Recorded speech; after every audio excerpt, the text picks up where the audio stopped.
to advise any students coming out of college who are going to go into a classroom, I would first say thank you and then just offer them this guidance to always trust that the process, even when it doesn't look like it's going to work, the process will work.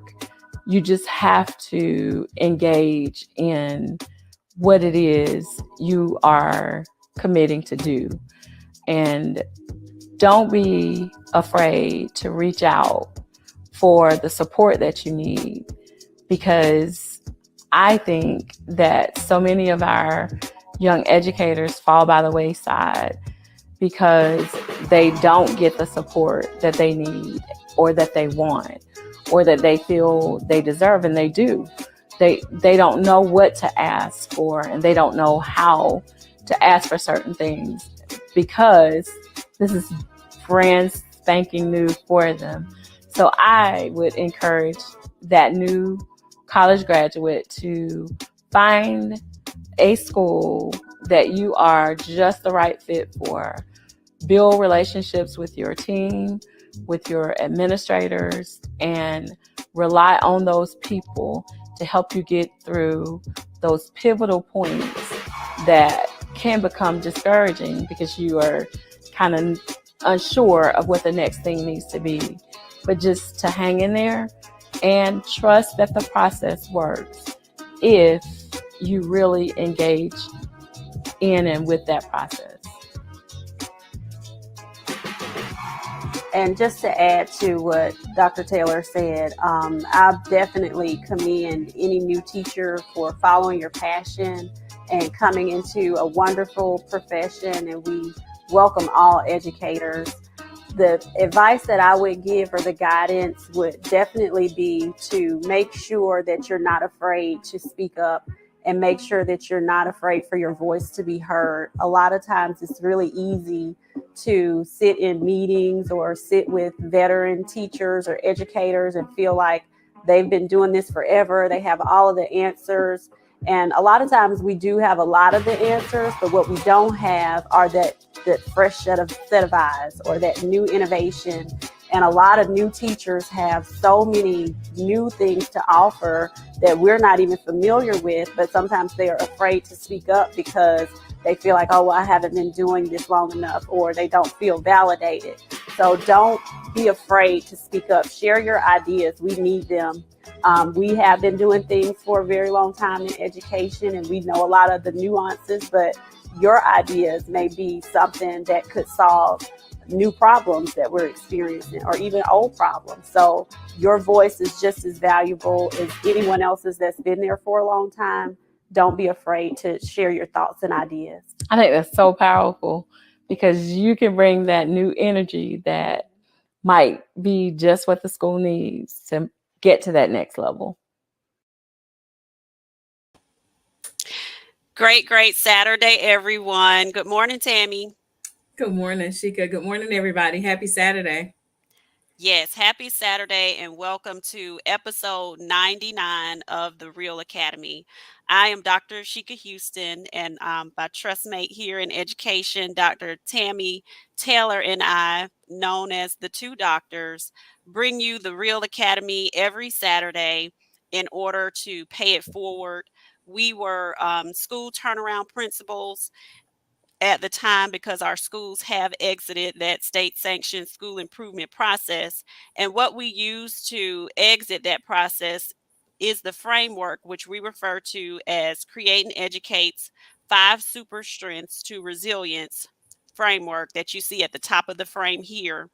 That really helped us, but also could help other schools to navigate that process, but grow even if you're not in that process. What they are rooted in school research, those strategies that really help schools improve and grow. So we bring this as a way to pay it forward, and we appreciate our family members that show up every Saturday. We just got off with Principal Hurt, who's always on fire, teaching us about that data. He was phenomenal this morning. As always, yes. And our acronym stands for the R is for respect, the E is for excellence, the A is for accountability, the first L is for literacy, and that second L is for leadership. And we are, as Shika said, very excited to be with you to again bring you some tidbits of information that hopefully adds to your knowledge base and will be able to help you with navigating through what you are doing in your particular setting.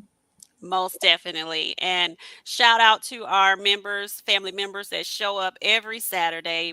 We've already shouted out Principal Hurt, Melissa Jones Yes. Chunu, Principal Rashard Davis, Timothy Blackwell, Hey, Tim. Central Hicks, who's traveling to the Avid Summer Institute in San Francisco. Safe travels. I just got back from Tampa. Principal Kafele, who's always on fire and will be on his platform next. Principal Dot McKeever Jeter, Dana Trinae Williams, and Jasmine Harris. Thank you all for joining us. Yes, good morning, y'all. Good morning. This morning, we're going to be talking about high expectations, and this fits right into our framework that we were talking about under excellence. There are certain things that, if they exist in a school, that Dr. Ron Edmonds found in his research, that if they exist in a school, that you will definitely be able to have a successful school and change the trajectory of children's lives. And one of those things is high expectations for students. So, under excellence, that's what we talk about in our framework, that you have to cultivate a culture of excellence at your school. And as the leader, that is your sole responsibility to cultivate that culture of excellence. And in order to do that as a leader, you have to model it. You have to walk in excellence. You have to lead your school in excellence. So everything that you're doing should be something that people could look to as an example. As a principal, I did not let people downrate my school or my students or my teachers, because that all is a representation of me. So if we're going to be talking about my school, my students, anything that had to do with the school, we're going to be talking about that from a frame of that I hold them and what we're doing in high esteem. So, not letting people downrate your school or your children or your teachers is very important. Sometimes I would have to build my office staff in that area because they would like to, sit down and talk about certain things or certain teachers. No, ma'am, no, sir, we're not going to do that here because this is a family. So if we have an issue, we solve the problem. If you can't solve the problem, you bring the problem to me and I'll help you solve it. But we're not going to just sit around and berate and downgrade people. We're not going to do that here. So that was all a part of building that culture of excellence.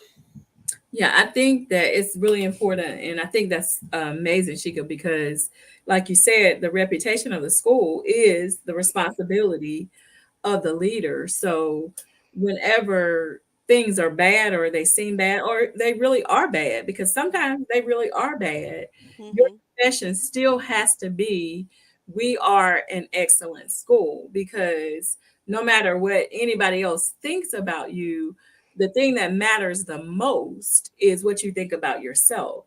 And if you can create that culture within your context, then what happens is people start to see what you see and it permeates out wordly to the community and to others. Like at our school, we were in CSI. There was no question. We are in the bottom 5% of schools in the state. And I threw the staff a creme de la creme party. And they were kind of confused themselves, but we were celebrating because I saw them in the future. And what we were doing is we were celebrating how excellent they are, not what the paper says we are, not Mhm. what the people around us are saying we are, but what we really are within this building. And these four walls that keep us every single day go back to the fact that we have to think highly of ourselves, because if we don't, then nobody else, of course, is going to celebrate us. And I know that possibly that felt a little premature for some people. And I knew, because when you're talking about you having a creme de la creme party, I'm talking about we're the pinnacle. We are at the utmost where we are. This is the best of the best. And people were like laughing, like, what in the world has happened to Tammy down there? She throwing a party and they inside. But what I discovered was it lifted the spirits of those teachers and staff down Exactly. there, and they started thinking, you know what, we are way better than this looks. Like we just Mhm. have to show people who we are. And I believe 100% that when we give it everything that we have as the leader, then Mhm. that kind of trickles down to the staff. And then when the staff can hold those expectations, it begins to go to which our next point is going to be a shift in the mindset of everybody in the building. Most definitely. And I know exactly what you're saying, Tammy. It is a mindset shift. And I had to do the same thing with my staff. You have to let them know, you all are some of the best teachers in this district. I don't care what this report card says, we're going to fix that. But as far as what you see, as far as what they see in your children, as far as what you all see and what the community is, that definitely has to be a mindset shift. And that was something I noticed, because you really have to take a pulse of that. You have to know what the people in your building think about the students that you serve in your community. And I was surprised to learn before my staff turned over and I had to hire 17 more people because I laid out what the new expectations were going to be. I was surprised to learn that a lot of the people who were on the staff who ended up leaving had a very low opinion of our students and the students that we served in the community, the family members. They had a low opinion of them. And so when you don't think anything of the people that you're serving, or you don't think they can do great things, or you don't see greatness in them, you're not going to operate from that aspect. So when I discovered that, I had to set the bar even higher. If this is what you think, then we're gonna go even higher. As Michelle Obama said, when they go low, we're gonna go high. We went really high. And when that thinking wasn't that, oh, these kids even deserve something, they left, and they needed to leave, because if that's what you think of the children and the people in the community that we serve, you don't need to be here. You're not right for this school, and that's okay. It's okay that some places are not for everybody. It's not. And Mhm. I'm blessing you wherever you decide to go, but this is not for you. And we're going to find people who it was for, and we did. And that's how we were able to overcome the status we were in. But had I not had that conversation, I would have never discovered that. And I love Dana said, as a man thinketh, because what happens is that mindset becomes the reality of the school. Because no matter what I say, if it does not get into their mindset or their way of thinking and eventually their way of being, Mhm. nothing ever changes. And one of the other shifts that had to happen in the mindset of people at my particular school was the same thing happened. Like you get in there and you start talking about, like, we about to change these expectations. I cannot have you not thinking that the children can perform, because if you don't think they can do it, they're not going to think they can do it when I know that they can. That Exactly. immediately created this whole tailspin of, oh, she's a micromanager. And that isn't what high expectations mean. When you go in and you start talking about, we're getting ready to shift the expectations and the mindset has to shift.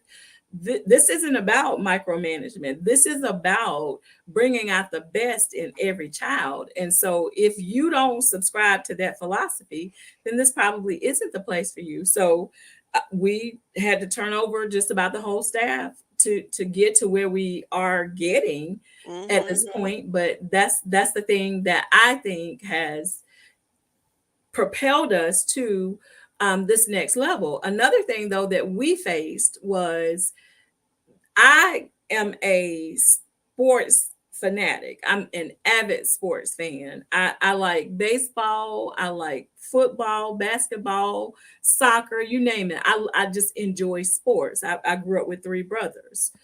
But competition in that right belongs on the field or on the court or at the diamond, wherever you are. Because in schools, and I have no problem with healthy competition, but when you're in a situation where you're not supporting one another because you want to shine light on the fact that you are just excelling and soaring in what it is you're doing, but you're shining that spotlight on a colleague who may not be there yet to make your light look brighter, we have a problem there. Because I had to get them to begin to understand we're only as strong as our weakest teacher. So if we have anybody that's on the staff, you cannot be talking to parents in the community about, oh no, I want my child in her classroom. This is your colleague. And if that's how you feel, that's something that we need to be working on in this building. So that shift in the mindset of collegiality even goes a long way when you're trying to build a culture of excellence. You're exactly right, Tammy. And I remember having to battle that myself. And what I had to do, I put the report card up. I said, this is our report card. And everywhere you go, everywhere that you put this school on your resume that you worked here, guess who's also signing on to this? Your name might not be on here physically, but anywhere you go to apply and you put this school down that you worked here, you also are a part of what we built here. So you're a part of this rating. So if this is what you want to go out as a representation of you, keep doing what you're doing.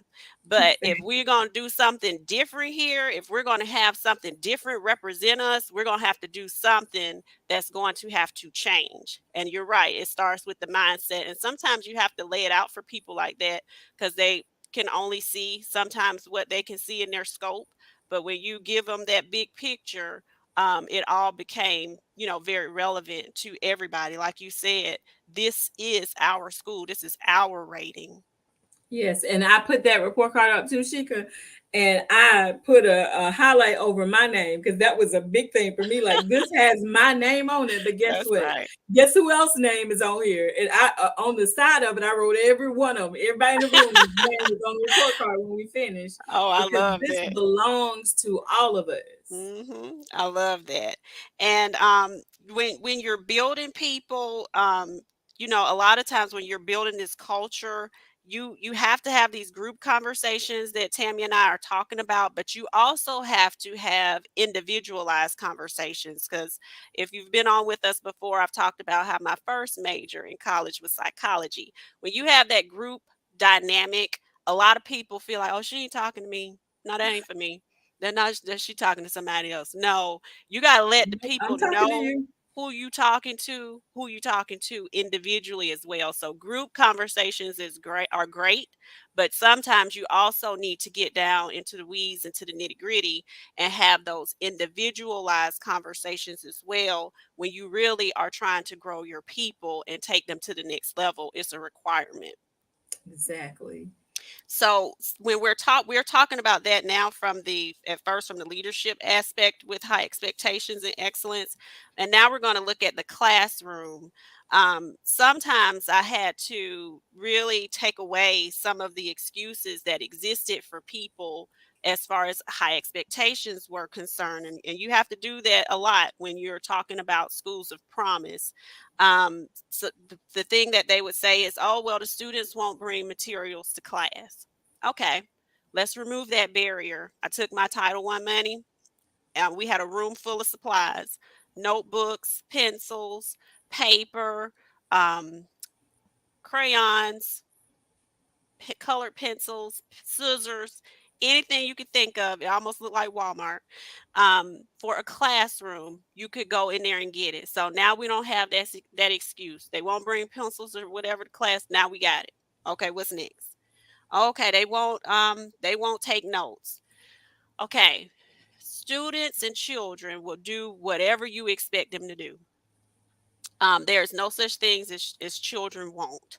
You have to build relationships with children to figure out if they're not doing something, why. Is it because they don't know? Because no one has taught them how to take notes? Do we need to take a step back and teach that lesson on what you should be writing down? What is a note? We've got to teach these things, but you cannot allow things to be excuses for not having high expectations, is the point. For sure. And one of the barriers that I faced when I first got to my school, and it comes back to that whole mindset again of these kids don't come to school with pencils, but they come in here with Jordans on, and they have, which is an entirely different conversation for another day that we can have with y'all. But I had to help people to understand, like, I don't personally care what they wear. And I do not care if they come every day without a pencil. That's the reason that I supply you with as many as you need. Give them a pencil. If they break it in the middle of the day, give them another one.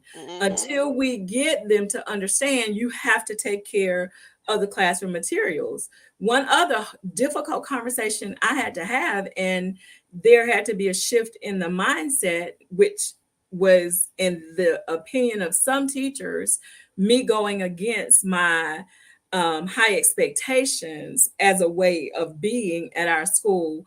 Was I was noticing an astronomical number of kids with N's and F's, and I'm trying to figure out, like, I know I have this child in a small group myself, so I don't, why in the world would this child be getting an F on the report card? They were counting homework as zeros. When they don't turn in homework, they just get a zero.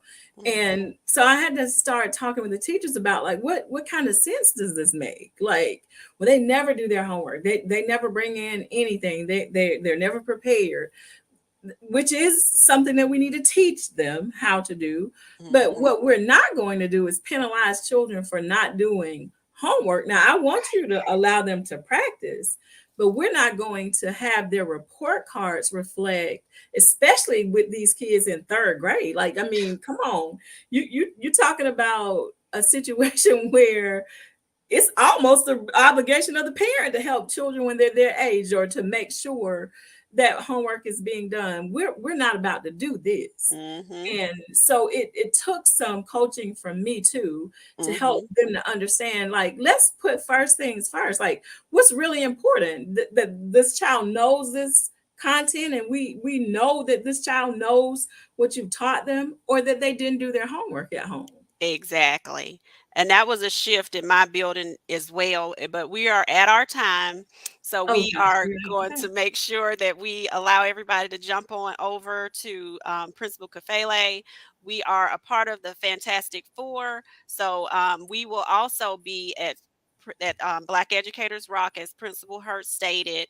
And we have some other events that we are speaking at as well, in some districts, and also some colleges that we've been invited to talk about turnaround. So thank you all for joining us. We're going to continue this next week. As you can tell, this is something that's really passionate for us.